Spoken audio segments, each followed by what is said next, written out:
मेरा मन बहुत तड़पता था कि जब मुझे पूर्ण ज्ञान हो जाएगा तो मैं सारे संसार को ज्ञान दूंगा, सबको अंधकार से बाहर निकालूंगा।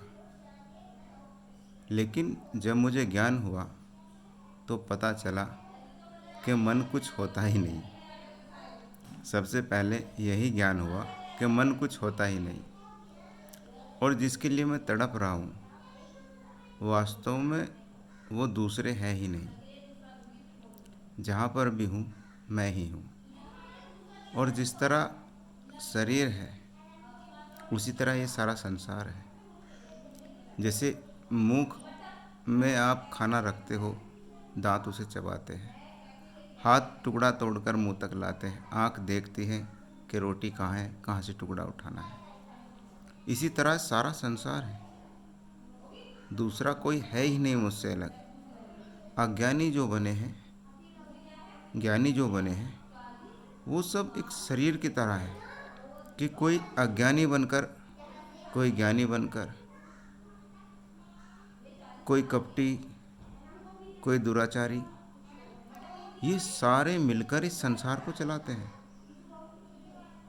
अब जब ज्ञान हुआ तो किसको समझाऊं? सामने भी तो परमात्मा ही है और अंदर भी परमात्मा ही है। अब परमात्मा परमात्मा को कैसे समझाएगा और किसको मैं ज्ञान दे सकता हूँ? क्योंकि जो सामने है जब तक दिखाई नहीं देता था तब तक तो अज्ञानी था, लेकिन अब अज्ञानी नहीं है। वो परमात्मा ही अपनी रचना रचकर उसमें खेल रहा है, उसके सिवा कुछ भी नहीं है। भ्रम हटा, अज्ञान मिटा तो साक्षात हो गया परमात्मा का, दूसरा तो कोई है ही नहीं।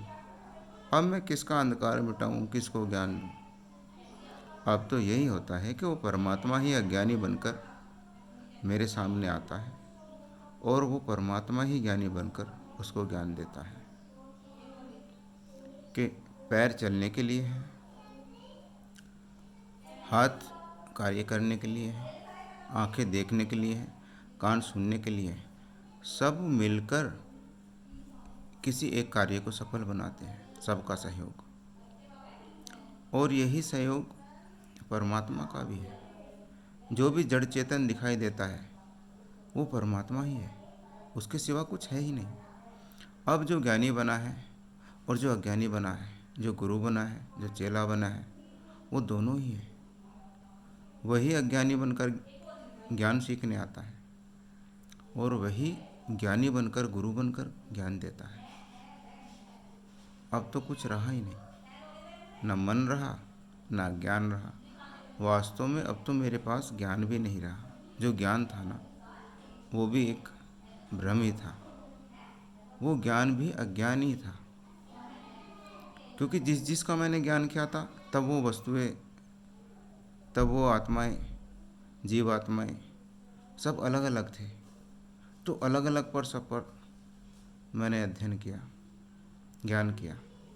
लेकिन अब जब पता चला कि कुछ अलग है ही नहीं, भिन्न है ही नहीं, तो वो ज्ञान, सारा का सारा ज्ञान धरा का धरा रह गया।